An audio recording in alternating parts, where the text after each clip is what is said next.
Sean todos bienvenidos a este nuevo capítulo de nuestro seminario espiritual, el cual he titulado Conozcamos más a Dios. Y es con este mismo objetivo, conocer un poquito más a Dios. A veces nos preguntamos por qué Dios permite ciertas cosas en la vida, ciertas cosas en nuestra vida que nos afectan, a pesar de que nosotros somos creyentes, vamos a la iglesia, oramos, cantamos. A pesar de todo eso, sufrimos de algunas cosas en nuestra vida que están mal y nos preguntamos por qué Dios permite todo el sufrimiento. Quizás no solo en nosotros, sino en el mundo entero. El hambre, la maldad, la corrupción, todo esto que lo permite Dios. En el capítulo 1 hablamos sobre esto y lo podemos entender un poquito mejor. En el capítulo 2 hablamos sobre algunas pruebas que Dios nos puede poner en el camino, algunos tropiezos, algunas tentaciones que Él nos puede poner, y que es un Padre de amor y como tal, por eso nos corrige. El día de hoy vamos a analizar mejor esta situación. El video de hoy se titula La lupa de Dios. Vamos a descifrar las correcciones de Dios con amor. Y para esto vamos a empezar siempre con los ejemplos. Y vamos a dar el ejemplo de un padre. El padre que ayuda a su hijo siempre. El hijo se mete en problemas y el padre está ahí para ayudarlo. Dios es así. Tú te metes en problemas y Dios está para ti, para ayudarlo. Solamente tienes que pedirle ayuda. Y eso sí, un padre sabio sabe cuándo no ayudar a su hijo. Eso no significa que no lo ame. ¿Por qué te digo esto? Supongamos que un hijo mal acostumbrado, un hijo desobediente, necio, que siempre tiene al padre ahí para ayudarlo, se mete en problemas, y el padre siempre está para sacarlo de esos problemas. Entonces el hijo nunca va a aprender. Un padre sabio sabe cuándo dejar solo a su hijo para que aprenda ciertas cosas. Supongamos que a tu hijo lo meten preso, va a la cárcel, por un delito menor, pero te llama, tú lo solucionas y de inmediato lo sacas. ¿Qué aprende tu hijo? Nada. A los días, a las semanas, vuelve a caer preso por andar ebrio, por conducir ebrio, por muchas razones que son innecesarias, y lo vuelves a sacar. Y tu hijo vuelve a caer preso. ¿Qué está aprendiendo tu hijo? Nada. Pero si tú vienes y, a pesar de que a ti te duele dejarlo solo, lo haces porque lo amas y quieres que aprenda que ciertas cosas hay que saberlas llevar y que no siempre vas a estar allí para ayudarlo. Tiene que aprender a valerse por él mismo y agarrar un poquito de responsabilidad. Tiene que aprender ciertas lecciones de la vida y por eso lo dejas solo. No es porque no lo ames. Así es Dios también. A veces nosotros también nos pasa eso. Tropezamos y tropezamos y tropezamos con lo mismo. Y estamos ahí cada vez que tropezamos, pidiéndole a Dios que nos ayude. Y Dios nos ayuda. Pero ¿qué pasa? Seguimos tropezando con lo mismo porque Dios nos sigue ayudando, nos sigue sacando de esos problemas. A veces es necesario que Dios nos deje solos un momento y nos deje aprender de ese problema, nos deje salir adelante por nuestra cuenta, ver que las cosas realmente cuestan para que aprendamos y no lo volvamos a hacer. Por eso nos cuesta a veces, por eso nos sentimos solos a veces. No es que nuestro Padre no nos ame, es que nos está dando una lección de vida. A veces necesitamos sentir miedo, pánico, temor para aprender de ciertas cosas, para darnos cuenta de ciertas cosas y, a pesar de todo, también darnos cuenta de que Dios está con nosotros, sin importar las situaciones de la vida. Quiero contarte una historia que seguro tú ya la sabes y la encontramos en Mateo capítulo 8, cuando Jesús se subió a la barca con sus discípulos. Dice la historia que Jesús estaba muy cansado, que había predicado todo el día y que estaba agotado. Se subió a la barca con sus discípulos y les dijo: vamos, crucemos al otro lado para seguir predicando. Pero en el transcurso de que estaban cruzando aquel río, aquel lago, el mar de Galilea, que no es un mar, es un lago, se vino una tormenta. Jesús se quedó dormido por el cansancio y se vino una tormenta de aquellas fuertes. Imagínate, a nosotros nos da miedo a veces cuando empieza a llover y nosotros estamos en nuestra casa, pero se escuchan aquellos truenos, aquellos vientos que mueven los árboles, se va la luz de repente y nosotros tenemos miedo. Imagínate los discípulos de Jesús con aquella tormenta en medio del lago, las olas, la barca que se hacía para un lado y para el otro, y lo que solo tenían agua, solo tenían agua, no tenían para dónde escapar, tenían miedo, tenían razón de tener miedo, pero se estaban olvidando de algo. Estaban con Jesús, Jesús estaba con ellos, pero ellos no lo recordaron, o quizás no sabían quién era Jesús realmente. Dice que tanto era el miedo que uno de sus discípulos lo despertó y le dijo: Señor, ¿no ves que perecemos? ¿Te imaginas? ¡Qué fuerte!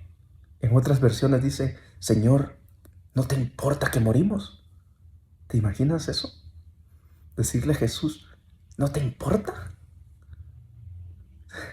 Decirle a alguien, a veces tenemos familiares, por ejemplo, nuestra pareja, nuestros hermanos, hijos, mamás, papás, que nos dicen: ¿acaso no te importa lo que yo siento?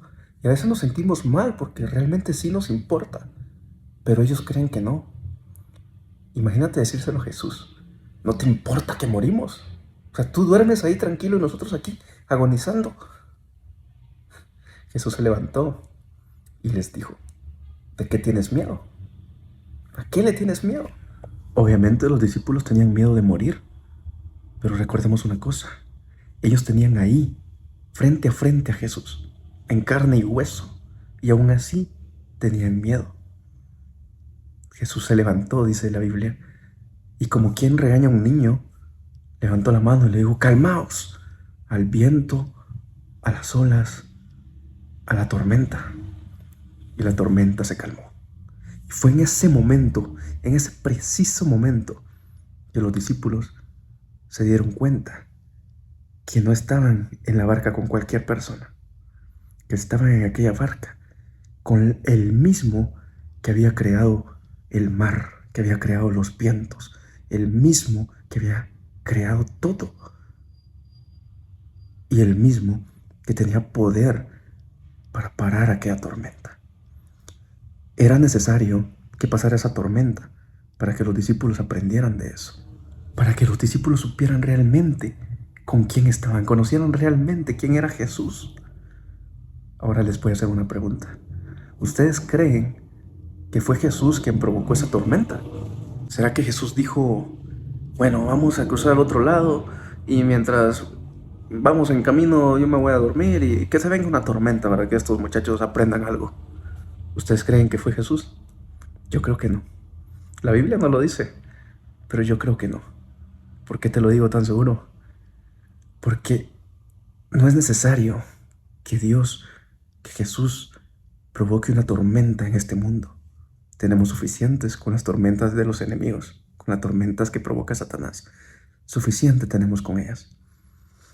Dios lo que hace es aprovechar esas tormentas para darnos una lección, para darnos algo que tengamos que aprender y nos demos cuenta de quién es Él realmente. Dios no provoca las tormentas, ninguna de ellas. Satanás nos ataca y nos ataca más fuerte porque sabe que estamos con Dios y Él lo que quiere es alejarnos de Él. Yo por eso siempre he dicho que el Evangelio no es fácil, el Evangelio cuesta, porque dice la Biblia que Satanás anda como león rugiente buscando a quien devorar. Y Satanás no anda buscando a las personas que ya no oran, a las personas que ya no van a la iglesia, a las personas que ya se alejaron de Dios completamente. Satanás no está buscándolas a ellas. Por eso muchas veces nos preguntamos: ¿por qué a mí? ¿Por qué yo que oro? ¿Por qué yo que voy a la iglesia? ¿Por qué yo que canto? ¿Por qué yo que predico? ¿Por qué me pasan estas cosas a mí? Porque estoy con Dios. Porque Satanás sabe que soy con Dios. Y Satanás quiere alejarme de Dios. Por eso vemos que a muchas personas del mundo no le pasa nada malo. Satanás ya las tiene. ¿Para qué va a estar encima de ellas? Ya están perdidas. Por eso quiero invitarte hoy a que no te desanimes. Las tormentas tienen un propósito en tu vida. Sea cual sea la tormenta que estés pasando en este momento, tiene un propósito en tu vida. Y déjame decirte que no ha sido Dios el que la ha provocado. Ha sido Satanás, porque estás con Dios. Pero estoy seguro, completamente seguro, de que Dios va a utilizar esa tormenta para darte una lección, para darte algo que vas a aprender de ella y que más adelante te va a servir en la vida, en todo sentido de la palabra. No te desanimes. Ninguna tormenta dura para siempre. Y no dudes del amor de Dios. No dudes del amor de Dios por estar en una tormenta, porque Dios te sigue amando. Pero es necesario que pases aquella tormenta tú solo para que puedas aprender muchas cosas que a veces con ayuda no podemos o nos cuesta. Confía en Dios, todo pasará. Vamos a orar. Gracias, Padre Celestial, por todo lo que pasa en mi vida, hasta por lo malo o lo que nosotros creemos que es malo. Te pedimos que nos des sabiduría para afrontar aquellas cosas a las cuales no entendemos por qué razón nos están sucediendo. Entra en nuestra mente, Señor, y en nuestros corazones. Ayúdanos a tener fuerza para poder superarlas y sobre todo para aprender de esto que nos está pasando, para acercarnos más a ti, para no soltar tu mano y para caminar contigo. Todo esto te lo pedimos, Señor, en el nombre de tu Hijo amado, Cristo Jesús. Amén. Quiero invitarte a que comentes este video, que me digas de qué otros temas te gustaría que estemos hablando acá, que nos digas qué parte de Dios te gustaría conocer más, porque la Biblia dice que Dios es amor, pero la Biblia también dice que Dios es justo, celoso. Hay muchas partes de Dios que debemos de conocer y cómo diferenciar las cosas. Te invito a que comentes, y si tienes un pedido de oración también, coméntalo. Yo estaré orando por ti. Será una bendición orar por ti. Nos vemos en el siguiente video y que Dios te bendiga.